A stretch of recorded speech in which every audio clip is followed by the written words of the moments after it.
Hello everyone, welcome to my YouTube channel. तो guys, मैं हूं आरबी गौतम और आप देख रहे हैं यूट्यूब चैनल दार्विन इंटरनेट। तो गाइस, आज की वीडियो में ये बताने वाला हूं कि अगर आपके पास सीएससी आईडी है और सीएससी आईडी के थ्रू अगर ई डिस्ट्रिक्ट आईडी एंड पासवर्ड लिए हैं तो उसके थ्रू आप किस तरीके से आईएफ प्रमाण पत्र बना सकते हैं। तो चलिए शुरू करते हैं।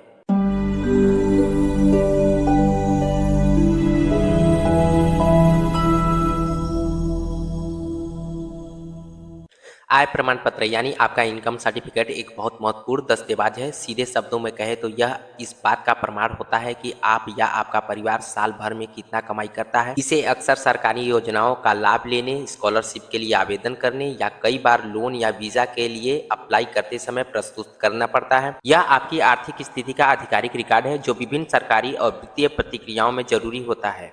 तो सबसे पहले आपके पास एक कलर पासपोर्ट साइज फोटो होना चाहिए। दूसरा, आपके पास आधार कार्ड होना चाहिए। आधार कार्ड के साथ मोबाइल नंबर लिंक होना जरूरी है। तीसरा, आपके पास परिवार रजिस्टर या राशन कार्ड होना चाहिए। चौथे में आपके पास स्व प्रमाणित घोषणा पत्र होना चाहिए। इस डॉक्यूमेंट को कहां से डाउनलोड और कैसे तैयार किया जाता है चलिए दिखाते हैं। इसके लिए आप ब्राउजर पर न्यू टैब ओपन करके दो तरीके से आ सकते हैं। सबसे पहले upedistrict.up.gov.in पे आएंगे। फर्स्ट वाले लिंक पे क्लिक करके इस पेज पर आ जाएंगे। दूसरा तरीका तो यह है, जिनके पास डिजिटल पोर्टल सेवा का आईडी एंड पासवर्ड है वो लोग अपने सीएससी आईडी के डिजिटल पोर्टल सेवा के पैनल में लॉगिन होकर के आपको सर्विसेज वाले आइकन पे क्लिक करके और यहाँ पे सर्च वाले आइकन पे क्लिक करके आपको टाइप करना है ई डिस्ट्रिक्ट। इसके बाद जो आपके सामने उत्तर प्रदेश ई डिस्ट्रिक्ट सर्विस 2 वाला चाहे ई डिस्ट्रिक्ट इंटीग्रेटेड सर्विस 2 पे क्लिक करेंगे तो इसी पेज पे आ जाएंगे। सेवाएं वाले सेक्शन में आकर के यहाँ पे डाउनलोड वाले सेक्शन पे क्लिक करेंगे तो यहाँ पर आपके सामने एक पीडीएफ दिखाई देगा जिसको स्व प्रमाणित पत्र घोषणा करते हैं। इस पे क्लिक करेंगे तो इस तरीके से ओपन हो जाएगा। तो अभी इस फॉर्म को पूरे तरीके से हिंदी में फिल करना है और फिल करने के लिए आपको राइट साइड के ऊपर में टेक्स्ट वाले आइकन दिखाई दे रहा है, इस पे क्लिक करेंगे। यहाँ से अपने टेक्स्ट के साइज को कम या ज्यादा करके सेट कर लेंगे और जिस जगह पर टेक्स्ट करना चाहते हैं उस जगह पे क्लिक करेंगे तो ये टेक्स्ट वाला बॉक्स ओपन होकर के आ जाएगा। अगर आपको हिंदी में टाइपिंग करने नहीं आता है तो न्यू टैब ओपन करके और आपको यहाँ पे टाइप करना है ट्रांसलेट इंग्लिश टू हिंदी, तो इस तरीके से आ जाएगा। अब यहाँ पे जो भी आप इंग्लिश में टाइप करेंगे ऑटोमेटिक इधर हिंदी में कन्वर्ट हो जाएगा। आपको यहाँ पे कॉपी करके और यहाँ पे ला करके पेस्ट कर देना है। अगर शॉर्टकट्स के यूज करना चाहते हैं तो कंट्रोल सी करेंगे तो कॉपी होगा और कंट्रोल भी आकर के करेंगे तो पेस्ट हो जाएगा। इसी तरीके से इस फॉर्म के खाली स्थान के जगह अपना इंफॉर्मेशन फिल कर लेंगे। इस फॉर्म में उन्हीं का डिटेल भरा जाएगा जो लोग अपने लिए प्रमाण पत्र बनवा रहे हैं। तो सबसे पहले आप अपना नाम लिखेंगे, इसके बाद पुत्र पुत्री और श्री में अपने पिताजी का नाम लिखेंगे। उम्र वाले में आप कितने वर्ष के हैं वो फिल कर देना है। जैसे आपका डेट ऑफ बर्थ 1/1/2000 है तो आप 2025 में 25 वर्ष के हुए तो यहाँ पे 25 फिल कर देंगे। वर्ष में आपको वो वाला वर्ष फिल करना है जिस वर्ष में आपका जन्म हुआ है। जैसे अगर 1/1/2002 में जन्म हुआ है तो 2002 फिल कर देंगे। व्यवसाय में आपको कृषि फिल कर देना है, ये आपके परिवार रजिस्टर में लिखा होता है। निवासी वाले में आपको परमानेंट एड्रेस फिल कर देना है जो आपके आधार कार्ड और परिवार रजिस्टर में मिल जाता है। स्थान वाले में जिस स्थान पर आपका सीएससी सेंटर है उस स्थान का यहाँ पे नाम लिख देंगे कि कहाँ से अप्लाई कर रहे हैं। दिनांक वाले में उस डेट को आपको यहाँ फिल कर देना जिस डेट को आप ये फॉर्म को अप्लाई कर रहे हैं। आवेदक आवेदिका के हस्ताक्षर यानी जो अपना प्रमाण पत्र यहाँ पे अप्लाई करवा रहा है उसका यहाँ पे हस्ताक्षर करवा लेंगे। आवेदक आवेदिका का नाम यहाँ पे उनका नाम हो जाएगा जो अपना प्रमाण पत्र बनवा रहा है। इसके बाद ऊपर में इमेज वाले आइकन पर आकर क्लिक कर देंगे ताकि हमारे पेज का कोई भी एरिया कटे ना। फिर 3 लाइन पे क्लिक करके जूम वाले पे आकर के अपने डिस्प्ले का जो साइज है छोटा कर लेंगे ताकि ये जो मेरा फॉर्म है अच्छे से स्क्रीनशॉट मैं ले सकूं। इसके बाद नीचे विंडो में आना है, यहाँ पे सर्च वाले पे क्लिक करके आपको टाइप करना है स्पिनिंग टूल। इसके बाद इस पे क्लिक करेंगे तो ओपन हो जाएगा। फिर यहाँ पे न्यू वाले पे क्लिक करेंगे तो आपका जो स्क्रीन है थोड़ा सा धुंधला टाइप का हो जाएगा और जो आपका एरो है वो जो है कि प्लस आइकन में चेंज हो जाएगा। तो जितने एरिया को आपको स्क्रीनशॉट लेना है इस तरीके से ले लेंगे। फिर सेव वाले आइकन पे क्लिक करके जो भी इसका नाम देना चाहते हैं यहाँ पे टाइप करके इसको सेव कर लेंगे फोल्डर में। तो अब अप्लाई करने के लिए सभी डॉक्यूमेंट को इस तरीके से रेडी कर लेंगे और सभी डॉक्यूमेंट का साइज जो है कि 100 KB से कम होना चाहिए। अब आपको इसी पेज पे दोबारा से आ जाना है और यहाँ से अब आपको लॉगिन वाले ऑप्शन पे क्लिक करना है और यहाँ पर आपको ई डिस्ट्रिक्ट लॉगिन पे क्लिक करना है। इसके बाद यहाँ पे आपको लॉगिन टाइप में जिस भी कंपनी से आप जो है कि यूज़र आईडी आपको मिला है उस कंपनी को यहाँ पे सिलेक्ट करेंगे। जैसा मेरा सीएससी यूज़र आईडी है तो सीएससी ई डिस्ट्रिक्ट पे क्लिक करेंगे। इसके बाद यहाँ पे अपने जो है कि यूज़र आईडी डालेंगे और यहाँ पे पासवर्ड और यहाँ पे कैप्चा को फिल करके लॉगिन वाले ऑप्शन पे क्लिक करेंगे। इस तरीके से अपने डैशबोर्ड के पैनल में लॉगिन हो जाएंगे। अब यहाँ पे प्रमाण पत्र वाले पेज पे आना है। इसके बाद यहाँ पे आय प्रमाण पत्र बनाने के लिए आय प्रमाण पत्र पे क्लिक करेंगे तो इस तरीके से पेज आ जाएगा। इसके बाद यहाँ पे 12 डिजिट का अपना आधार नंबर फिल करेंगे और यहाँ पे जो कैप्चा लिखा हुआ है सेम यहाँ पे फिल कर देंगे। इसके बाद यहाँ पर डिक्लेरेशन देंगे और यहाँ पर सबमिट वाले ऑप्शन पे क्लिक करेंगे तो जो भी आपके आधार कार्ड से रजिस्टर्ड मोबाइल नंबर होगा UIDAI की तरफ से 6 डिजिट का OTP सेंड किया जाएगा। आपको यहाँ पे फिल करके और सबमिट वाले ऑप्शन पे क्लिक कर देना है। सबमिट वाले ऑप्शन पे क्लिक करने के बाद आपके सामने इस तरीके से फॉर्म ओपन हो जाता है। इस फॉर्म को पूरे तरीके से हिंदी में फिल करना है। अगर इस तरीके से आता है तो ओके वाले बटन पे प्रेस कर देना है। अब सबसे पहले यहाँ ऊपर में आपको टिक करना है कि आप गांव से हैं कि शहर से। अगर आप गांव से हैं तो यहाँ पे ग्रामीण पे टिक करेंगे और अगर आप शहर से हैं तो यहाँ पे नगरीय पे टिक करेंगे। इसके बाद अपने नाम में यहाँ पे कोई भी बदलाव आप नहीं कर सकते। जो भी आपके आधार कार्ड में है उसमें से आपका नाम जो है कि फैच करके उठा लेता है हिंदी और इंग्लिश में। अब यहाँ पे अपने गार्जियन का नाम फिल करना है। अगर आपका पिता है तो पिता का नाम फिल करेंगे, अगर पति है तो पति का नाम फिल करेंगे और अगर आप पिता और पति दोनों में से कोई नहीं है तो यहाँ पे माता का नाम फिल करेंगे और अगर वो भी नहीं है तो यहाँ पे जो भी आपके संरक्षक में यानी गार्जियन होंगे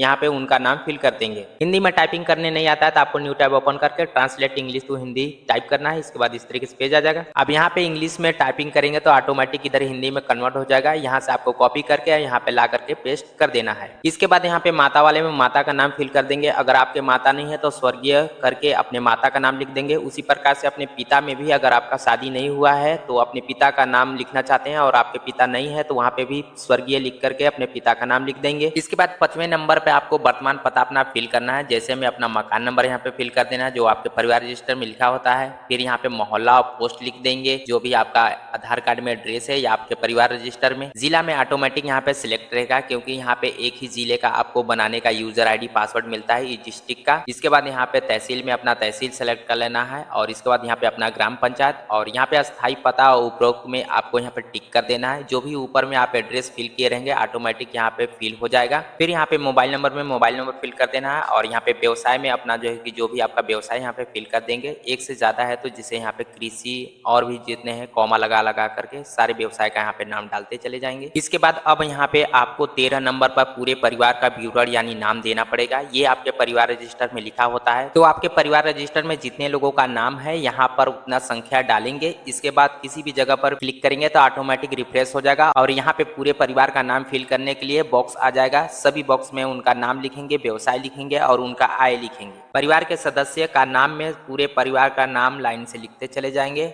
और व्यवसाय में सभी नामों के आगे कृषि लिखते चले जाएंगे और वार्षिक आय में सभी के आगे 00 फिल करते चले जाएंगे। यहाँ पे किसी के आय का प्रमाण नहीं देना होता है। इसका रिपोर्ट लेखपाल या पटवारी लगाते हैं। 14वें नंबर पर जितने भी क ख ग घ में व्यवसाय से इनकम होने का प्रमाण है यहाँ पर किसी में से एक का आपको देना जरूरी है। तो यहाँ पर आप मजदूरी में जितना दिन भर का कमाई करते हैं यहाँ पे डाल सकते हैं। जैसे 350 डाल दीजिए आज के मजदूरी में क्या है। इसके बाद और भी इनकम का सोर्स आप देना चाहते हैं तो यहाँ पे फिल कर सकते हैं, नहीं तो सभी में 00 फिल करते चले जाइए। इसके बाद यहाँ पे जिस ग्राम पंचायत में आपका भूमि है उस ग्राम पंचायत का यहाँ पे नाम लिख देंगे और कितने हेक्टेयर में यहाँ पर लिख देंगे। वो नहीं पता है तो यहाँ भी 0 फिल कर देंगे। आय में भी आपको 0 फिल कर देना है। इसके बाद वार्षिक आय में भी यहाँ पे आप 0 फिल कर सकते हैं। इसके बाद 16 नंबर में क्या इससे पहले आपका प्रमाण पत्र जारी हुआ है। अगर जारी हुआ है तो यहाँ पे हाँ कर देंगे तो उसका यहाँ पे प्रमाण पत्र नंबर देना होगा और अगर जारी नहीं हुआ है तो यहाँ पे नहीं कर देंगे। इसके बाद 17वें नंबर पर राशन कार्ड का संख्या परिवार आईडी यहाँ पे आपका ऑटोमेटिक फैच कर लेता है आपके आधार कार्ड से। 18वें नंबर पर आवेदन का शुल्क भुगतान कर दिया है तो यहाँ पे कोई भी आप सिलेक्ट कर लीजिए, कोई दिक्कत नहीं होता है, यहाँ पे हाँ कर दीजिए। फिर 19वें नंबर पर प्रमाण पत्र बनवाने का कारण आपको देना पड़ेगा कि ये प्रमाण पत्र आप किस लिए बनवा रहे हैं। तो जिस कार्य के लिए आप बनवा रहे हैं वहां पे आप विवरण दे दीजिएगा, जैसे छात्रवृत्ति के लिए या स्कूल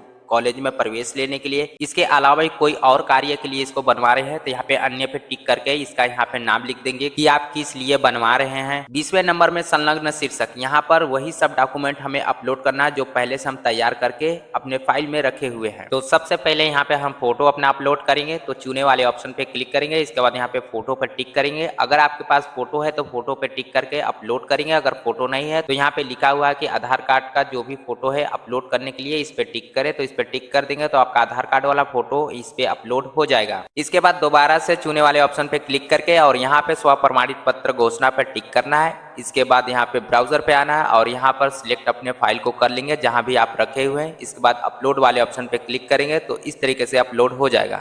अब हमारे पास यहाँ पर राशन कार्ड का फोटो कॉपी नहीं है। यहाँ पर हम जो कि परिवार रजिस्टर अपलोड करेंगे तो इसके लिए अन्य पे क्लिक करेंगे। इसके बाद यहाँ पे कौन सा डॉक्यूमेंट अपलोड कर रहे हैं यहाँ पे उसका नाम लिख देंगे। फिर ब्राउजर पे क्लिक करके उस फाइल को सिलेक्ट करके अपलोड कर लेंगे। इसके बाद अब यहाँ पे आधार कार्ड अपलोड करना है तो यहाँ पे आधार कार्ड का नाम नहीं है तो हमें यहाँ फिर से अन्य पे क्लिक करना है। इसके बाद उस फाइल का नाम यहाँ पर दे देंगे कि कौन सा फाइल अपलोड कर रहे हैं। इसके बाद ब्राउजर पे क्लिक करके जहाँ भी अपना आधार कार्ड है उस फाइल को सिलेक्ट करके और अपलोड वाले ऑप्शन पे क्लिक करेंगे तो इस तरीके से अपलोड हो जाएगा। फाइल अपलोड करने में किसी तरह का गलत फाइल अपलोड हो गया है तो यहाँ पर चेक बॉक्स पर टिक करेंगे तो ये फाइल जो है डिलीट हो जाएगा और दोबारा से ब्राउजर पर सिलेक्ट करके अपने फाइल को अपलोड कर लेंगे। अब डॉक्यूमेंट अपलोड करने के बाद अपने फॉर्म को पूरे तरीके से चेक कर लेंगे कि सही से डिटेल भरा हुआ है या नहीं। इसके बाद यहाँ पे कैप्चा को फिल करके और दर्ज करे के ऑप्शन पे क्लिक करेंगे तो आपके सामने एक बार फिर से फॉर्म का पूरा डिटेल खुल करके आ जाएगा और यहाँ पर किसी भी तरीके का फॉर्म में गलती है तो संशोधन करने वाले पे क्लिक करके अब फॉर्म में दोबारा से टाइप करके फिल कर लेंगे। इसके बाद फिर से दर्ज करे के ऑप्शन पे क्लिक करके इस पेज पर आ जाएंगे। इसके बाद दोबारा से दर्ज करे वाले ऑप्शन पे क्लिक करेंगे तो जो भी इस फॉर्म को फिल करते समय यहाँ पे मोबाइल नंबर पर आप दर्ज किए हैं उसी मोबाइल नंबर पर आप 6 डिजिट का ओटीपी जाएगा, इसको यहाँ पे फिल करके और वेरीफाई ओटीपी पे क्लिक करेंगे। इसके बाद ये सीएससी आईडी का वॉलेट में आपको रिडायरेक्ट कर देगा पेमेंट गेटवे पे। इसके बाद यहाँ पे सीएससी आईडी का पासवर्ड आपको डालना है। इसके बाद वैलिडेट वाले ऑप्शन पे क्लिक करना है। सीएससी आईडी का वॉलेट से इस सर्विस के लिए 17 रुपए 54 पैसे का पेमेंट होता है। अब इसके बाद यहाँ पे सीएससी आईडी का वॉलेट पिन आपको डालना है। इसके बाद पे वाले ऑप्शन पे आपको क्लिक कर देना है। पे वाले ऑप्शन पे क्लिक करते ही आपका पेमेंट यहाँ पे सक्सेसफुल हो जाएगा और इसके बाद अब आपको अथॉरिटी के पास इसको फॉरवर्ड करना पड़ेगा तो आपको proceed forward to approve authority पे क्लिक कर देना है तो ये आपके तहसील में जो कि फॉरवर्ड हो जाएगा, जो लेखपाल या पटवारी इसको देखते हैं। अब आप इस पावती रसीद को अपने कंप्यूटर में सेव करके रख लेंगे या फिर आप क्लाइंट को इसको प्रिंट करके प्रिंटर द्वारा दे सकते हैं। अप्लाई होने के बाद 10 से 15 दिन के अंदर ये आय प्रमाण पत्र आपका जारी हो जाता है। फॉर्म को अप्लाई करने के बाद अगर किसी वजह से आप अगर पावती रसीद यानी एक्नॉलेजमेंट को डाउनलोड नहीं कर पाते हैं, साथ ही इस फॉर्म का स्टेटस चेक करने के लिए या फिर फॉर्म को अप्लाई करते समय बीच में नेटवर्क इशू या टेक्निकल इशू के वजह से लैपटॉप मोबाइल बंद या कट जाता है तो उसको बाद में भी डाउनलोड करने के लिए आपको होम पेज पे आ जाना है। इसके बाद अप्लाई करते समय किसी वजह से कट जाता है तो आपको होम पेज पे आकर के पेंडिंग एप्लीकेशन में आना है। इस बार जिस सर्विस के लिए आप अप्लाई कर रहे थे उस पर क्लिक करेंगे तो नीचे आपको एप्लीकेशन पेंडिंग में मिल जाता है।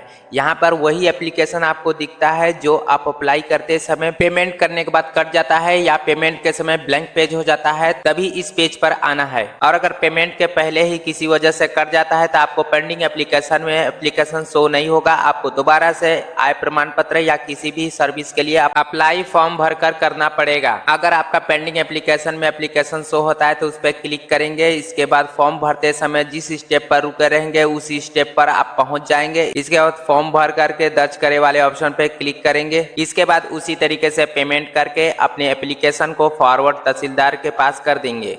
फिर अप्लाई करने के बाद आपके रजिस्टर्ड मोबाइल नंबर पर उसका आवेदन संख्या प्राप्त हो जाता है। उस आवेदन संख्या नंबर से आप अपने एप्लीकेशन का एप्लीकेशन ट्रैक कर सकते हैं या फिर उससे अपना पावती रसीद डाउनलोड कर सकते हैं। और अगर किसी वजह से आपके मोबाइल नंबर पर जो आवेदन संख्या एसएमएस के द्वारा प्राप्त होता है आप उसे किसी वजह से उड़ा देते हैं तो आप एक दिन बाद इसी पेज पर आएंगे। इसके बाद MIS रिपोर्ट पे आपको क्लिक करना है। अब जिस सर्विस के लिए आप अप्लाई कर रहे थे उस पर आप क्लिक करेंगे तो आपके सामने ID लेने के बाद जितने एप्लीकेशन आप अप्लाई किए हैं, चाहे पेंडिंग हो चाहे कंप्लीट हो, सारे एप्लीकेशन आपको यहीं पे शो हो जाते हैं और उसी के सामने आपका आवेदन संख्या मिल जाता है। आपको उसको कॉपी करके और सीधे इसी होम पेज पे आ जाना है। इसके बाद तीसरे नंबर पर स्टेटस एक्नॉलेजमेंट रिसिप्ट पे आ जाना है। तो यहाँ पे आपको 2 ऑप्शन दिखाई देते हैं। पहला आपको दिखाई देता है स्टेटस ट्रैक के लिए, दूसरा आपको दिखाई देता है एक्नॉलेजमेंट रिसिप्ट। अब स्टेटस ट्रैक या आवेदन की स्थिति देखने के लिए आपको स्टेटस ट्रैकिंग पे क्लिक करना है। अब जो आवेदन संख्या आप कॉपी किए हैं उसी कॉपी को यहाँ पे पेस्ट कर देंगे। इसके बाद दर्ज करें का ऑप्शन पे क्लिक करेंगे तो आपके सामने इसका स्थिति आवेदन का दिखाई देने लगेगा। और अगर इसका एक्नॉलेजमेंट यानी पावती रसीद आपको डाउनलोड करना है तो एक्नॉलेजमेंट रिसीट पे क्लिक करेंगे। इसके बाद वही आवेदन संख्या यहाँ पे डाल करके दर्ज करे के ऑप्शन पे आपको क्लिक करना है तो आपके सामने पावती रसीद आ जाएगा। आप इसको प्रिंटर द्वारा प्रिंट करके कस्टमर को दे सकते हैं या PDF में डाउनलोड करके अपने कंप्यूटर में रख सकते हैं। और जब आप एप्लीकेशन को सबमिट करते हैं तो जब 10 से 15 दिन होने के बाद आपका एप्लीकेशन जब जनरेट हो जाता है, आपका आय प्रमाण पत्र बन जाता है तो आपको इसी होम पेज पर आ जाना है। इसके बाद आपको यहाँ पे इनबॉक्स वाला दूसरा स्थान पर दिख रहा है, इस पे आना है। फिर जिस सर्विस के लिए या जिस प्रमाण पत्र के लिए आप अप्लाई किए हैं, आने के बाद आपको यहीं पे उसका आवेदन संख्या दिख जाता है। आप उस पर क्लिक करेंगे तो आपके सामने उसका प्रमाण पत्र ओपन होकर के खुल जाता है। आप इसको प्रिंटर द्वारा प्रिंट करके कस्टमर को मोहर मार करके दे सकते हैं या फिर अपने कंप्यूटर में PDF में सेव करके रख लेंगे और बाद में उसे प्रिंट करके कस्टमर को मोहर मार कर दे सकते हैं। सो हे गाइस, तो ये था CSC ID के द्वारा डिस्ट्रिक्ट ID एंड पासवर्ड लिए थे, उसके थ्रू आय जाति निवास बनाने का कंप्लीट प्रोसेस। अगर आपको वीडियो पसंद आया तो लाइक शेयर एंड कमेंट कीजिएगा और किसी प्रकार का कंफ्यूजन है तो कमेंट कीजिएगा।